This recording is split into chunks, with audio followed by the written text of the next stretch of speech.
Cet automne, nous avons la chance d'avoir 2 COP des Nations Unies à 1 mois d'intervalle. En ce moment même se déroule la COP 27 sur le climat à Sharm el-Sheikh en Égypte. Et dans 3 semaines, nous aurons la chance d'avoir la COP 15 sur la biodiversité à Montréal. 2 événements, mais une occasion en or de lier les réponses à la fois à la crise de la biodiversité et à la crise climatique. Or, jusqu'à présent, ces 2 crises ont été abordées de manière indépendante l'une de l'autre.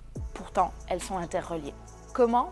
Tout simplement parce que les changements climatiques ont été identifiés comme une des 5 grandes causes directes de la perte de la biodiversité.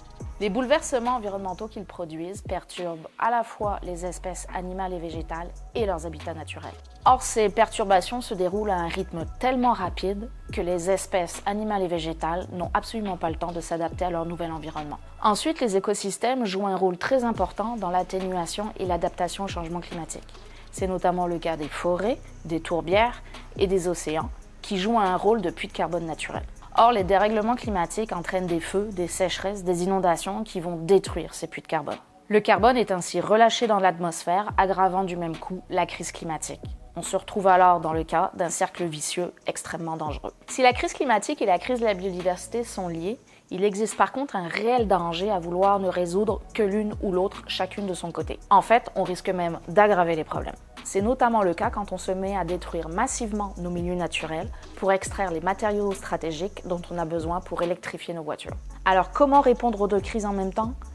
En comprenant qu'agir pour la biodiversité, c'est agir pour le climat. En conservant et en restaurant nos milieux naturels, nous allons mieux protéger notre biodiversité tout en préservant les fonctions de puits de carbone naturels de nos écosystèmes. En fait, nous allons même faire d'une pierre plusieurs coups. De quoi nous inspirer ? Des modèles de gestion durable des territoires. Et nous avons la chance d'en avoir proche de nous, ceux des peuples autochtones. Inspirons-nous-en et soutenons leur leadership. Par ailleurs, les crises du climat et de la biodiversité sont le reflet de nos modes de vie qui reposent sur la surexploitation des ressources naturelles. C'est fondamentalement ce paradigme que nous devons changer. La protection du vivant dépend de notre volonté collective d'opérer des transformations majeures dans notre société.